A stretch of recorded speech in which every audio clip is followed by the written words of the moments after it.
All right, you guys, today we're going to talk a little bit about money. This is going to be a shorter PowerPoint, but just as important, you have to understand the characteristics of money and what money is and what money isn't. Money defined is anything accepted that is generally accepted, anything that is generally accepted in payment for goods and services. Okay? Essentially, that's what it is. Now, a lot of us think of dollar bills, $10 bills, $5 bills. It's really anything that is generally accepted in payment for goods and services. Kind of a longer slide here. You don't have to get all this down, but it's important to listen, important to read through. It's the only commodity that is good for nothing but to be getting rid of. In other words, the only reason you have money is essentially to get rid of it. It's not going to feed you. You can't make a house out of it. You can't wear money. You can't eat money, but you have to spend it. And the funny thing about that is it's everything that everything wants, or everything that everybody wants, but it doesn't really do that. You exchange it for something that will feed you.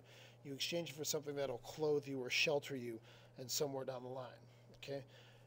In the green, it's interesting too because from an economics perspective or an economy perspective, money is the grease that lubricates the economic machinery of the world. All right. We don't have enough money, things break down. We have too much money, everything gets clogged up, and bad things happen. Okay. If you take a look on a dollar bill, it'll say legal tender. If you take a look at your dollar bills, it'll say for legal tender. Okay, what is legal tender? Anything that creditors accept, or anything that creditors are required to accept is payment for debts. Okay, nobody cannot accept money. In other words, they can't be like, well, I don't want money, I want this. You're required to accept it. People who are creditors are required to accept it as a repayment of debts. Usually those debts are for goods, services, and so on and so forth. Take a look at some of the characteristics of money. The $100 bill has that red polymer thread that's running through it right through here. Okay. The $50 bill has a yellow background now, some of the new grants. Okay. The $20 bill is generally green. If you've seen some of the new 20s, a lot of the older 20s don't have this, but the new 20s have the green background. The $10 is a little bit orange, and the $5 are blue. And this is an old $5 bill here.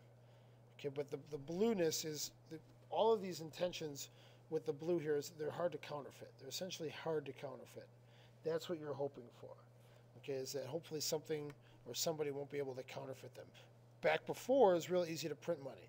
Nowadays, it's a little bit tougher. Okay, these are the important things or the functions of money. There's three of them. The first one is it's a medium of exchange. It's a convenient way to exchange for goods and services.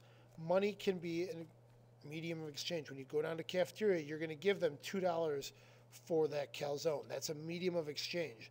You're not going to wash dishes for them. You're not going to do anything like that. You're going to pay them $2 and go ahead and eat that delicious calzone. It's also a unit of measurement. How much are you worth? How much money do you have?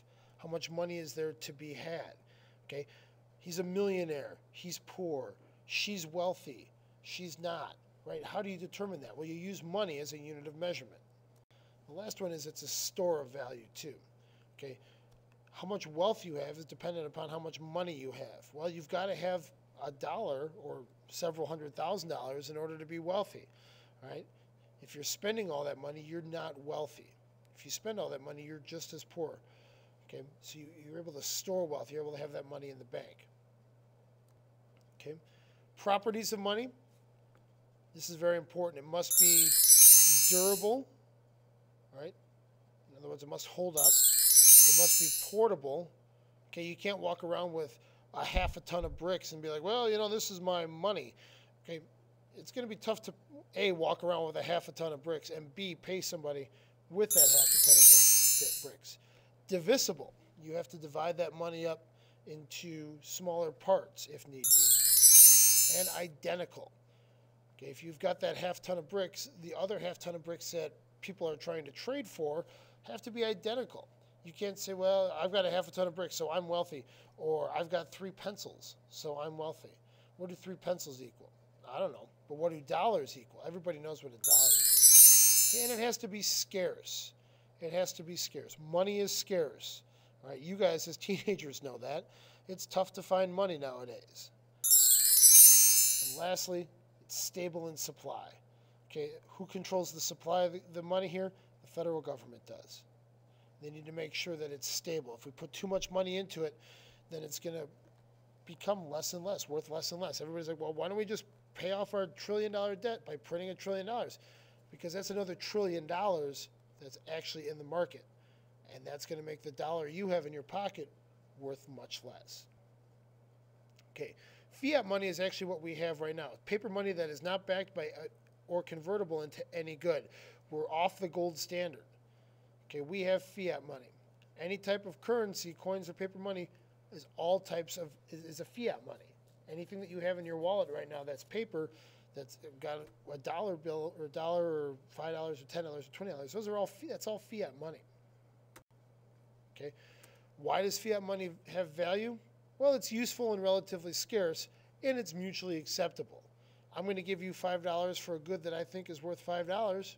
Okay, that's fiat money. It's not backed up by any type of gold or anything like that. It's useful to me because I have $5 and you have the good, and really, not everybody has $5. Okay, so just looking at that, we're going to move forth to liquidity. Okay, the degree in which an asset can be easily exchanged for money. When something is liquid, that means I can change it into money relatively quickly. My house is not liquid. I'd have to sell it, pay off the mortgage, and then have the cash. The $20 in my wallet is relatively liquid. I just open my wallet and I give it to you. Boom, 20 bucks, done. Okay? Selling a car isn't very liquid either, or a car isn't a liquid asset because you have to sell the car in order to get the cash. It's not easily